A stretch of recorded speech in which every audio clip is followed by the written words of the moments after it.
My friends, I'm taking my lunch break today to show what it was like as I went down to pick up Nikki this morning from the hospital. So, what is this all about? We had this big snow event on Sunday night. Well, actually, it was Saturday night into Sunday morning, then basically all day Sunday.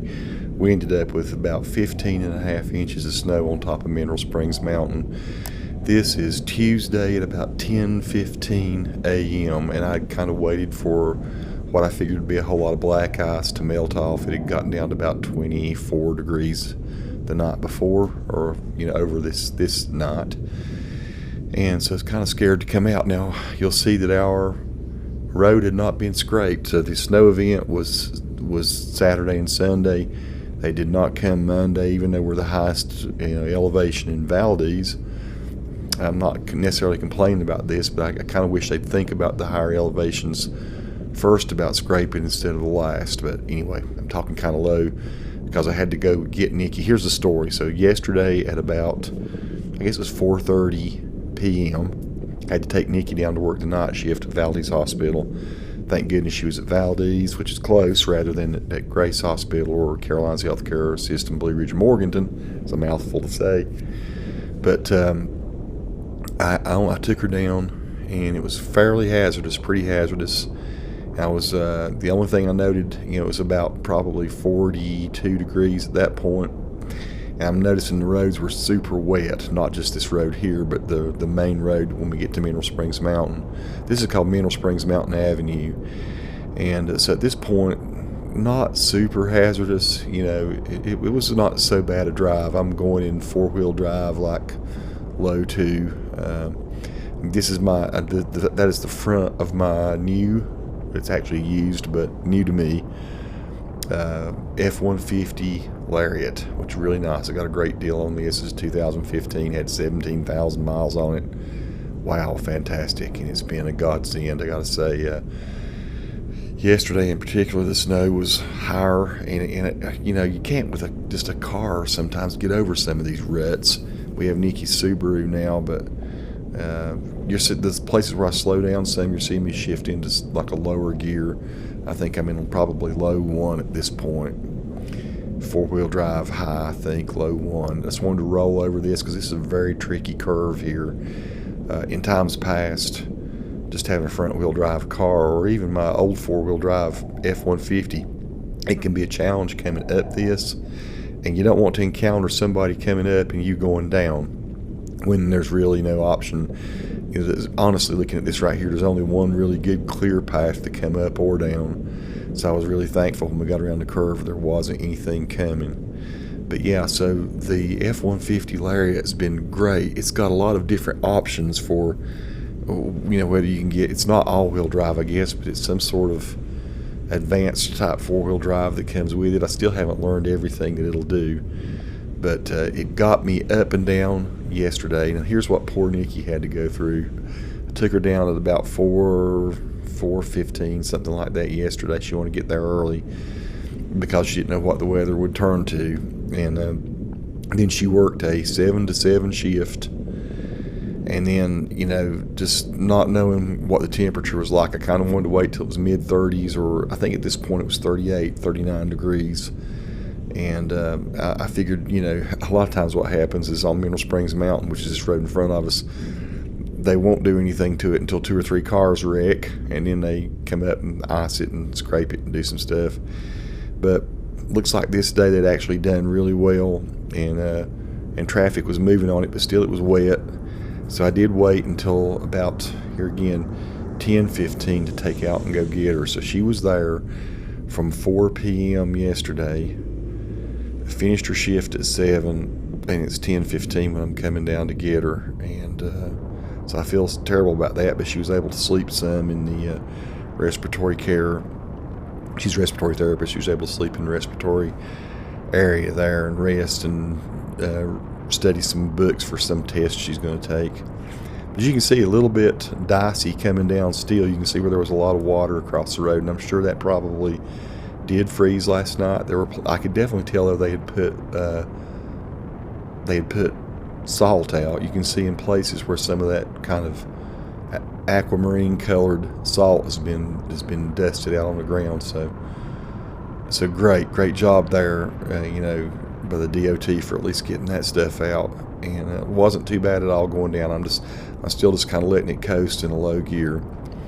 So yeah, I'm just sharing this just to show people what it's like to come off of Mineral Springs Mountain. Here's where a bunch of that salt had been dropped, and you can't hardly tell. It's easier to see when you're doing a GoPro going up rather than down what the grade here is. It's a pretty good grade here, probably at least 10%.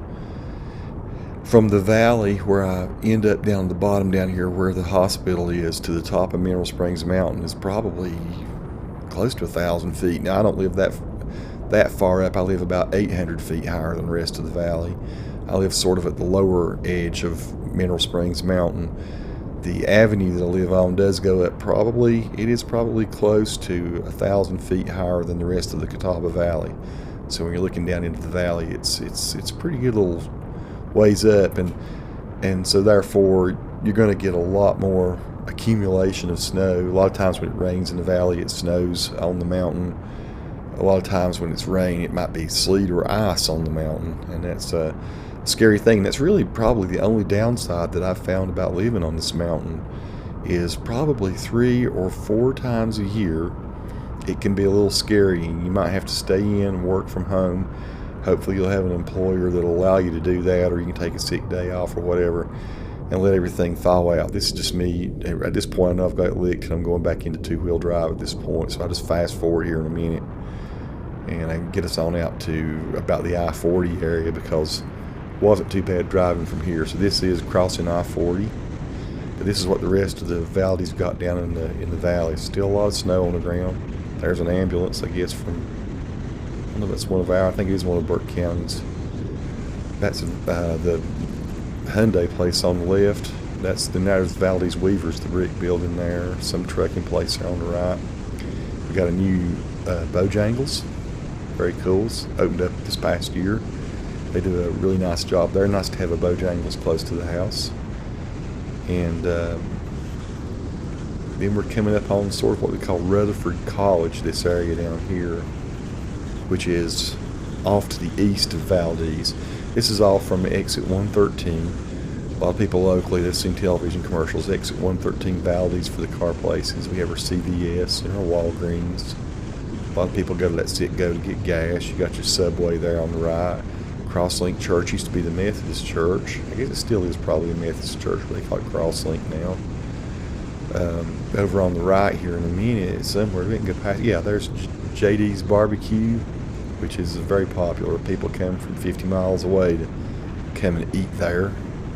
Really, really good barbecue. Now you're getting into like the main part of, I guess, what you call residential Rutherford College, and the hospital's going to be up here on the right just in a minute. We actually have a dive shop. That's what it is on the right. They're a little dive shop in Rutherford College, and they train people how to do scuba and stuff over in Lake James in some of the YMCA pools and such. So Farm Bureau on the left, and over here on the right is Valdez Hospital. And I'll just fast forward through this. That's the Christmas tree for Lights of Love behind the sign. But now I'll go over here and pick Nikki up. I wasn't sure where she was going to come out. She came out one of those doors up there in front of me. I thought she'd come out one of the main entrance, but here you'll see Nikki come out after a super long, hard night. God bless my wife. She does work very hard now, and she's really good respiratory therapist, though. I'm super proud of her. Has her BSRT. Here we leave out, and a guy, I'm just kind of edging up so I can get past the snow pile over to the left so I can see better. So I stay back behind the lines, but a guy runs the red light here in a minute. You'll see our light go green, and some dude just runs right on through. Let's see, where is it? Right there. Yeah, call it you, man, if I got your license tag. So anyway, this was just a little short trip, and I'm going to cut this off here just in a minute. Well, I'll give you a little bit more of the trip up the hill so you can see what it was like going up. That gives you a little bit better idea of what it's like to climb it. For some reason, like I say, it doesn't look like you're going down as much as you do when you're going up. It looks like you're going, that's more like what you feel like you're getting probably every 50 feet, you're going up another 6 or 7 feet. Or maybe more than that, I don't know. But that's just the look going up. And what happened when we got up here to the top of the hill, in this clip right here, so I'm not, been kind of sweating it out, making sure we stayed safe and everything, and wishing, why in the world has have the people not come and scraped the road? You know, why haven't they scraped the road? And they get to the top of the hill, and sure enough, there sits a truck with a scraper on the front of it. So they had sent someone to scrape it. And I get here, and we're kind of confused, he and I both. He's kind of waiting for me to get on. I'm thinking, man, you go on first. That would be great. Just I'm going down the hill, so I just wave him on. And I go down the hill and turn around at a little church down in the valley. So this is me coming back up the hill after I turned around. I wanted to give that guy a chance to go up the hill. So I've turned around and I'm headed back up. And so pretty soon you'll get to see what the scraper was able to do. Which, depending on, you know, what you know about moving snow on a cold winter road, may impress you or it may not impress you. I don't know. But here's what we saw when we came back. And I thought it was very much improvement. I'm sure now he's gone back down. So we probably have a much better road situation out there now. I've just not gone out to look. Called into work and went to an online meeting or phone meeting and decided I could get more done if I just stayed here for the rest of the day. So like I say, I'm doing this during my lunch break. Going to be working for Carolina's healthcare system, Blue Ridge, throughout the rest of the day, and then tomorrow morning I'm going to go on into work. But there is what, with the first pass, he was able to get cleared off, and what'll be really nice, the sun will hit that, dry that out, hopefully some of it today, melt some of it. Little field to the left there is usually where you see goats in some of my videos. That's, I call it kind of the goat hill. It's really cute little goats and donkeys and guinea fowl and stuff that live there on that little farm. Yeah, it still looks a little dicey, doesn't it, going up even after the scraping. But boy, that's a big improvement over what it was. So I'm not going to knock that at all. So yeah, we're coming to the end of the video. For those of you who have hung around, Nikki was super glad to get home. I know she was so tired. And so yeah, this is what it's like. The only downside that I've found to living on Mineral Springs Mountain, and once in a while you'll see a copperhead snake. That's maybe another thing. We have a few spiders on the hills that, you know, it's kind of a spidery place. But they never have bothered me or anything. It's just sometimes it's cold and it's hard to keep the roads clear. And this only happens maybe, as I say, 3 or 4 times a year. Actually really not too bad a deal at all. So peace to all who watch. Subscribe to the channel if you like. Hopefully I've not bored you tremendously with this little video of coming off and then back onto Mineral Springs Mountain in North Carolina. Thanks again, folks, for watching.